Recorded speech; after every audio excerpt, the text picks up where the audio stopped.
আমি আপনাদের এখন যে বিষয়টি শেয়ার করব সেটা হচ্ছে উপমহাদেশের একজন শ্রেষ্ঠ আধুনিক কবি জীবনানন্দ দাশ। সেই জীবনানন্দ দাশের বাড়ি এবং স্মৃতি সংগ্রহশালা, সেখানে আমি প্রবেশ করেছি। আমার বন্ধুবর আমিনুল ইসলাম ফোন দিয়েছে এবং এর আগে কবি আলামিন বাকলাই, একজন পথিতযশা কবি, তিনি আমন্ত্রণ দিয়েছিলেন, কিন্তু আমি যথাসময়ে আসতে পারিনি। এখন এসেছি জাস্ট এলাকাটা একটু দেখে পরিভ্রমণ করে চলে যাব এবং আপনাদের সাথে বিষয়টি শেয়ার করব। এটা দেখতে পাচ্ছেন যে এটা হচ্ছে প্রধান গেট। এটা হচ্ছে প্রধান গেট। এই পাশেই দেখতে পাচ্ছেন সেটা হচ্ছে বাংলাদেশ পানি উন্নয়ন বোর্ড কর্তৃক একটা ফলক দেওয়া আছে, ধানসিঁড়ি নদী। এই পাশেই যে মোড়া মৃতপ্রায় যে খালটা দেখতে পাচ্ছেন, ওটাই সেই জীবনানন্দের সেই ইতিহাস খ্যাত ধানসিঁড়ি নদী। সেই ধানসিঁড়ির পাড়েই গড়ে উঠেছে কবি জীবনানন্দ দাশ সংগ্রহশালা ও পাঠাগার। আমি সেখানে দাঁড়িয়ে একটু ভিডিও নিচ্ছি। নেট না থাকায় লাইভে আসতে পারলাম না। লাইভে দেখতে পাচ্ছেন যেখানে আরও কিছু স্থাপনা ধীরে ধীরে গড়ে উঠেছে। এখানে আজকে কবিতা চক্রের আয়োজনে চলছে কবিতা আড্ডা।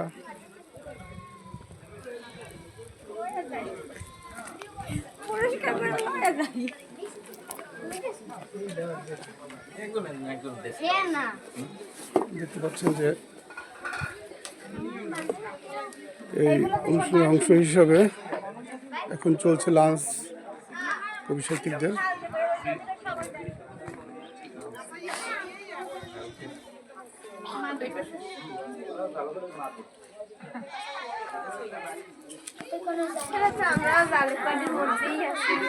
আপনারা সব ঝালকাঠির লোক?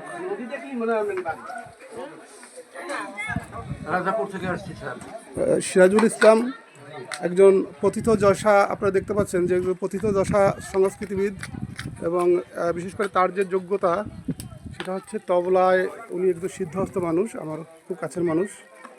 আজকে কবিতা চক্রের এই জীবনানন্দ দাশের যে প্রোগ্রাম, সেই প্রোগ্রামে উনি একজন ভাইটাল ব্যক্তিত্ব।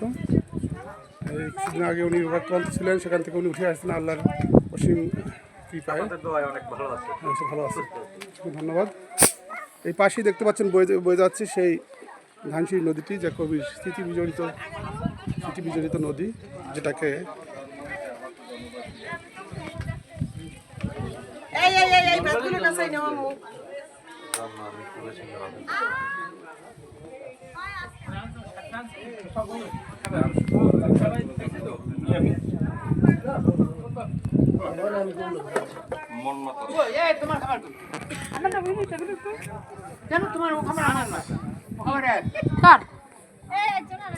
শিল্পী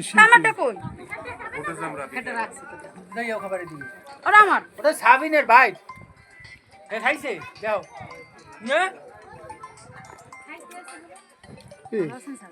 ভালো আছো? খাওয়া দাওয়া চলছে? কবিতা চক্রের আজকের এই অনুষ্ঠানে যদিও আয়োজনটা খুব বড় ছিল, কিন্তু উপস্থিতি মনে হচ্ছে অতটা নেই। উপস্থিতিতে এই যে আমার যে বন্ধুবর, না আমি খাওয়া দাওয়া করে এসেছি, লাঞ্চ করে এসেছি। এখানে আপনারা দেখতে পাচ্ছেন যে আমাদের রাজাপুরের একজন পথিতযশা সংস্কৃতিবিদ আলমগীর ভাই, তিনি এখন লাঞ্চ করছেন। তো লাঞ্চের মধ্যে বিরক্ত করা ঠিক না, তারপরে তার দুটো কথা শুনি। আজকের যে আয়োজনে আপনার কেমন লেগেছে বা কি উপলক্ষে আজকের আয়োজনটি? আসলে আমি খুব গুণী মানুষ নয় রাজাপুরের, তারপরও 2007 অর্থাৎ সিডিওর পরবর্তী সময় থেকে চেষ্টা করেছিলাম জীবনানন্দকে প্রতিষ্ঠা করার জন্য তার জন্মভূমি বামনখানে। এই পেংরির বামন খান বলি, অনেকে বামনকাঠি বলি। এই পেংরি এলাকায় জীবনানন্দের বাড়ি রাজাপুরের সুক্তগাড় ইউনিয়নে। সেটা এ পর্যন্ত সেই 2007 সাল থেকে সংগ্রামে আমার সাথে প্রায় 200-র মতো মানুষ এই সমাজের সহযোগিতা করেছেন শেষ পর্যন্ত। আমরা আজকে এই স্থাপনা সৃষ্টি করতে সক্ষম হয়েছি বাংলাদেশ সরকারের অর্থায়নে। এই ধানসিঁড়ি খনন করতে দুবার আমরা সেই 7 থেকে এখন পর্যন্ত সক্ষম হয়েছি।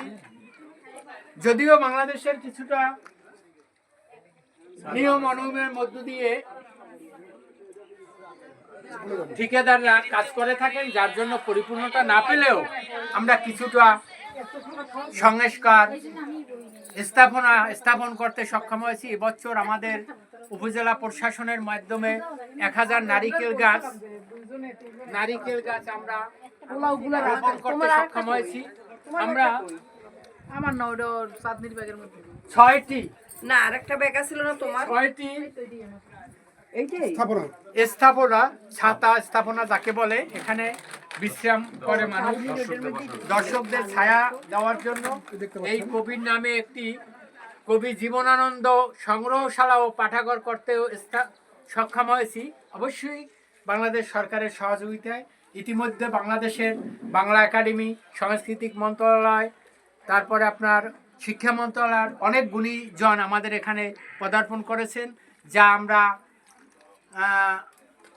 আশা করি আরো কিছু পারবো। আর এতটুকু যে পারবো আমরা, সেটা আমরা আগে কখনোই শুরুতে বুঝতে পারিনি, কিন্তু ধন্যবাদ আমরা পেরেছি। আপনি আপনার মূল্যবান সময় দেওয়ার জন্য। আমি আমার বন্ধুবর আমিনুল ইসলাম, উনি একজন সাংবাদিক এবং একজন সহকারী অধ্যাপক বড়িয়া ডিগ্রি কলেজের স্বনামধন্য হিসাব বিজ্ঞান বিভাগীয় প্রধান। তো আমি তার কাছেও তার এই অনুভূতিটা জানবো যে আজকে তার এই যে অনুষ্ঠানটা, আজকে কী উপলক্ষে অনুষ্ঠানটি এবং এটা কেমন লাগছে, তার এই পরিবেশটা বারবার হওয়া দরকার কিনা। বন্ধু প্রাণকৃষ্ণ, এই মধ্যাহ্ন ভোজে সকলকে শুভেচ্ছা জানাচ্ছি। আজকের এই জীবনানন্দ দাশের স্মৃতিশালায় 126তম তার জন্মবার্ষিকী উপলক্ষে যারা এই সুন্দর আয়োজন করছেন, সেই আয়োজকদের কৃতজ্ঞতা জানাচ্ছি এবং অভিনন্দন জানাচ্ছি রাজাপুর সাংবাদিক ক্লাবের পক্ষ থেকে এবং বড়ইয়া ডিগ্রি কলেজের পক্ষ থেকে।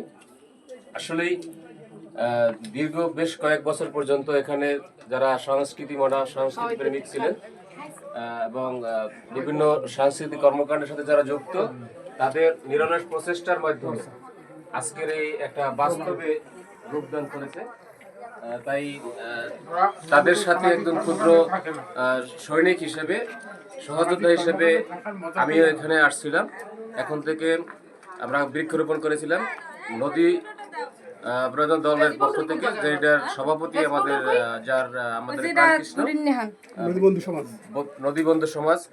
এখানে আমরা এই মুক্ত নদীতে পোনা অবমুক্ত করেছিলাম, বৃক্ষরোপণ করেছিলাম। আজকে তার একটা পরিপূর্ণতা দেখতে পেলাম, আসলে খুব সুন্দর, ভালো লাগছে জন্য।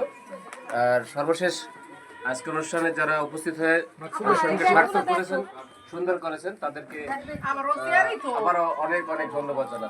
অসংখ্য ধন্যবাদ বন্ধুবর আমিনুল ইসলাম। আমি ভিডিওর প্রায় শেষ পর্যায়ে চলে আসছি। আমি এখন যারা আয়োজক বৃন্দ আরও যারা আছেন, আমি আলামিন বাকলাই, যিনি এটার আয়োজক, সুভাষদাকে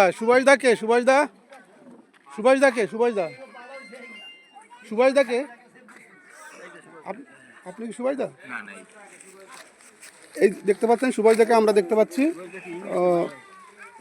আজকের এই যে কবিতা চক্র আছে রূপসী বাংলার কবি জীবনানন্দ দাশের 126তম যে জন্ম উৎসব, সেখানে কবিতা চক্র কর্তৃক আয়োজিত অনুষ্ঠানটি দেখতে পাচ্ছেন, যেখানে আজকে প্রধান অতিথি হিসাবে উপস্থিত থেকেছেন জনাব উজ্জ্বল কুমার রায়, পুলিশ সুপার ঝালকাঠি, জনাব রাহুল চন্দ, উপজেলা নির্বাহী অফিসার রাজাপুর ঝালকাঠি, এবং এখানে সভাপতিত্ব করেছেন জনাব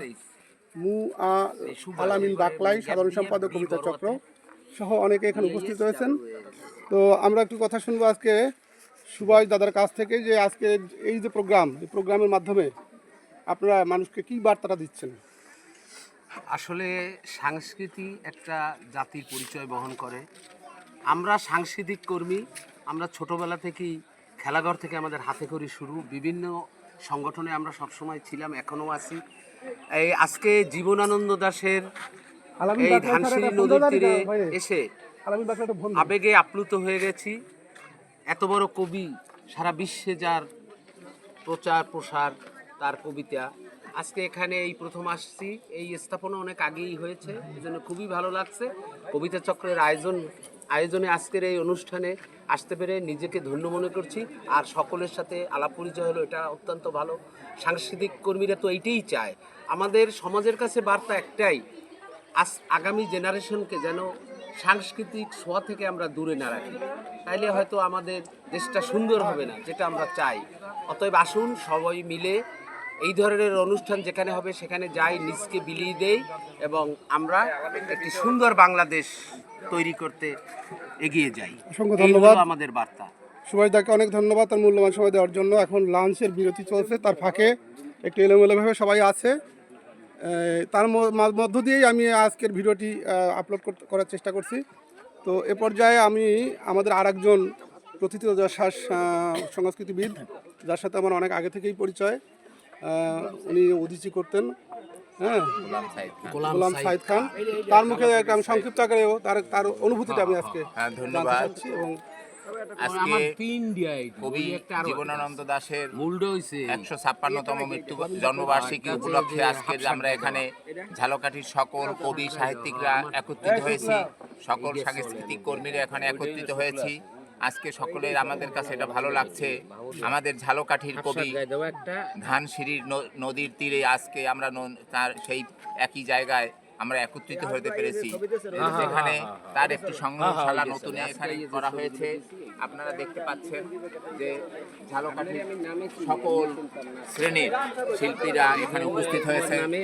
যদিও আজকে এখন লাঞ্চের সময় চলছে, যে জন্য বিভিন্ন জায়গায় রয়েছে, সবাই একত্রিত এই মুহূর্তে নেই, সকলেই কিছুক্ষণ ছিল। বিকালে আবার আমাদের সবাই একত্রিত হব। আপনাকে ধন্যবাদ।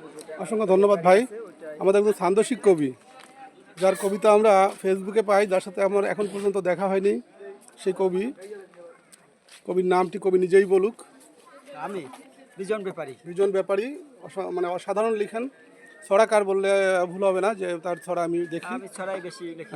তো আপনার অভিমত বা আপনার অনুভূতি আজকের অনুষ্ঠানে? হ্যাঁ, আজকে কবি জীবনানন্দ দাশের সেই ঐতিহ্যবাহী ধানসিঁড়ি নদীর যে পাড়ে বা তীরে আমরা এসেছি ঝালকাঠি কবিতা চক্রের ব্যানারে।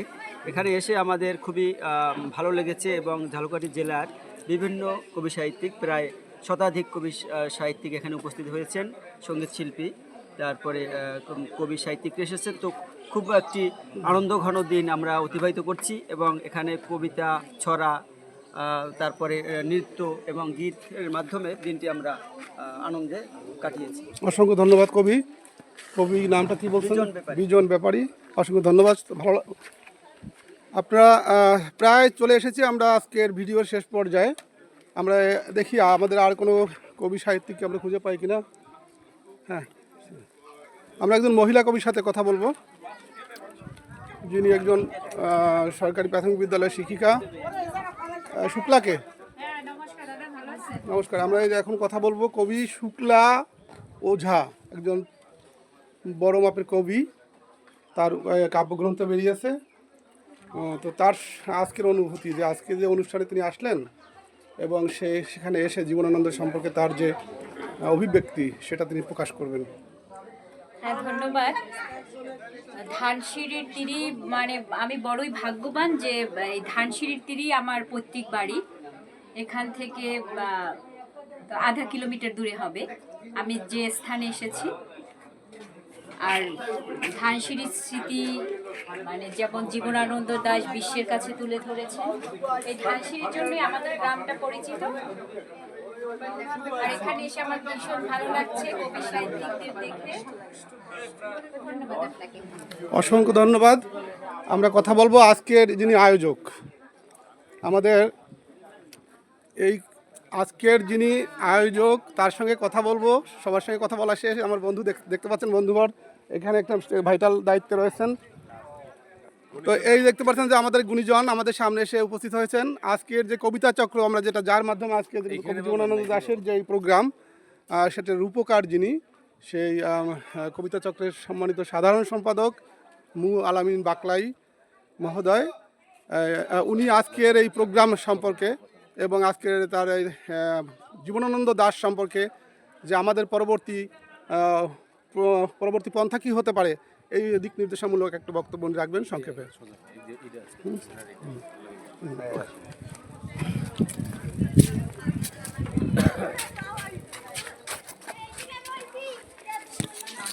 সাথে সাথে হ্যাঁ, আমরা শুনছি আমাদের আজকের আয়োজকের মুখ থেকে আজকের অনুষ্ঠানের বিষয়। জীবনানন্দ দাশ বাংলা সাহিত্যের আমি বলবো সর্বশ্রেষ্ঠ কবি, এবং আমাদের এই অখ্যাত ধানসিদ্ধ নদী আজকে জীবনানন্দ দাশের কারণে পৃথিবীর বিখ্যাত একটি নদী ধানসিঁড়ি হিসাবে প্রতিষ্ঠিত হয়েছে। এবং এই ধানসিঁড়ির তীরে আজকে বাংলাদেশের দক্ষিণাঞ্চলের কবি, সাহিত্যিক, লেখক সকলের একটি মিলন মেলা চলছে এখানে। এখানে যেমন জীবনানন্দ প্রেমীরা আসছে, তেমনি কবিতা চক্রের আজকে 39তম প্রতিষ্ঠাবার্ষিকী। এই কবিতা চক্রের কবি, সাহিত্যিক তারাও এখানে আসছে। এখানে এতক্ষণ আপনারা দেখছেন আমাদের বিভিন্ন রকম আবৃত্তি, নাচ, গান ইত্যাদির মাধ্যমে আমাদের শিশুরা এটি উপভোগ করছে, আমাদের কবিরা উপভোগ করছে এবং তারা নিজেরা সব কিছু উপস্থাপন করছে। এবং দ্বিতীয় পর্বে আমরা এটি সারা দিনব্যাপী অনুষ্ঠান। দ্বিতীয় পর্বে আমাদের সঙ্গে আমাদের পুলিশ সুপার মহোদয়, তিনি একজন সুসাহিত্যিক, তিনিও আসতেছেন, তিনি আমাদের সঙ্গে থাকবেন।